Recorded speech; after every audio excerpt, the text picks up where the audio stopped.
अस्सलाम वालेकुम। तो यहाँ मैं बना रही हूँ चिकन पुलाव। आज संडे है तो संडे स्पेशल होता है। यहाँ बिरयानी बना ली जाती है या कढ़ाई या फिर चिकन पुलाव। तो आज फरमाइश थी बच्चों की और घर वालों को चिकन पुलाव बनाने की, तो मैं उसी की बस तैयारी कर रही हूँ। यहाँ मैंने इसमें डाल दिया कुटा हुआ अदरक और लहसुन, और अब मैं इसमें डाल दूँगी चिकन को अच्छे से धो लिया है, खुश्क कर लिया छलनी में। अभी नमक डाल लेंगे तो फिर इसमें फ्लेवर आ जाएगा और चिकन जो है वो गल भी जाएगा अच्छे से। थोड़ा सा गोल्डन कर लेंगे क्योंकि चिकन पुलाव में जो चिकन है वो गोल्डन हुआ हुआ बहुत अच्छा लगता है। किसी भी किस्म के पुलाव में, पहले वो आप चने का पुलाव बना रहे हैं, चिकन पुलाव, मटन पुलाव, उसमें कुटी हुई ताज़ा काली मिर्च डाली जाए ना, उसका टेस्ट बहुत अच्छा लगता है। तो अब मैं भी काली मिर्च को कूटने लगी हूँ। इसी आवन से मैंने अदरक और लहसुन कूट लिया, इसी के अंदर काली मिर्च कूट रही हूँ। चलिए मैं कूटती हूँ फिर दिखाती हूँ। बिस्मिल्लाहिर्रहमानिर्रहीम। अस्सलाम वालेकुम मेरी प्यारी बहनों, क्या हाल है मेरी बहनों के। तो शुक्र अल्लाह ताला का, हम भी ठीक हैं। और आज इतवार है तो इतवार के काम बहुत ज़्यादा होते हैं, इसलिए मैं ये बहू को कहा कि आप ये छीले सब्ज़ी बनाएं और मैं अभी जाके आती हूँ क्योंकि मैं जाना फर्नीचर वाली दुकान से। फर्नीचर वाली दुकान पे जाके थोड़ा सा कुछ चीज़ देखनी है, तो आज छुट्टी है तो बेटे के साथ मैं जा रही हूँ। तो बहू आते हैं सब्ज़ी तैयार कर रख देगी, मैं आगे हम लिया बना लेंगे। तो ये बना रही हैं अपने लिए चिकन पुलाव, तो मैंने बनानी है अपने लिए ये। आपसे होती है आके मुलाकात, तो फिर मैं आपको बताती हूँ कि क्या मैं देखती आई।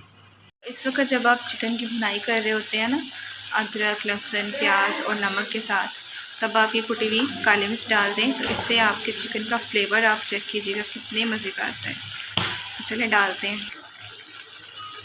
मैं तो ज़्यादा डालती हूँ लेकिन कभी कभार कम रखना पड़ता है क्योंकि बच्चे भी खाते हैं तो उनका भी फेवरेट होता है ये देखिए गोल्डन कलर भी आने लगा है चिकन पे।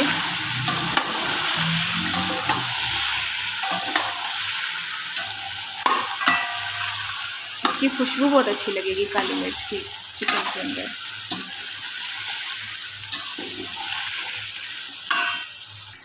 और यहीं पर जब गोश्त की अच्छे से भुनाई हो रही है, इसमें डाल देंगे टमाटर। 4 टमाटर हैं बड़े बड़े से,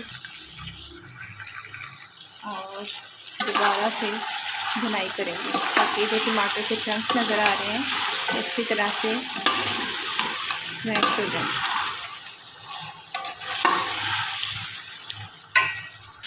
और यहीं पर हम डाल देंगे अच्छी तरह से भुनाई के बाद चावलों के हिसाब से पानी।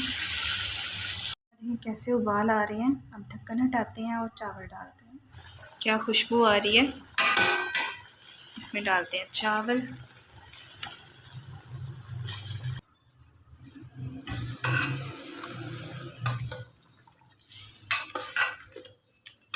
चावलों को बड़े एहतियात से पकाना पड़ता है अगर अच्छे चावल चाहते हैं तो, खिले खिले और खूबसूरत। ज़्यादा चम्मच नहीं चलाना चाहिए और बहुत तेज़ आंच पे नहीं पकाना चाहिए, बहुत हल्की आंच पर भी नहीं पकाना चाहिए, दरमियानी आंच पर पकाना चाहिए, तो चावल बहुत अच्छे बनेंगे। तो चलें अब हम ढाँपते हैं इसे। और भी हल्की नमी हो तो दम पर रख देना चाहिए, क्योंकि आप अगर बिल्कुल नमी ख़त्म होने के बाद दम पर रखेंगे तो वो अच्छे चावल नहीं बनेंगे, वो टूटेंगे, ख़राब हो जाएंगे। बस इसी स्टेज पर दम पर लगाते हैं। तो दम मैंने खोल दिया, यहाँ मैंने ढक्कन हटा दिया और पंखा चला दिया।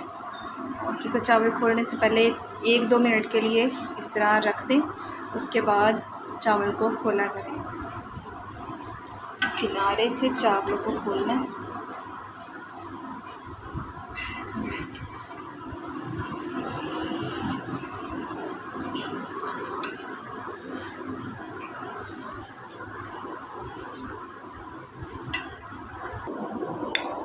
बहुत टेस्टी पुलाव बना है, चिकन भी अच्छी तरह से गला हुआ है।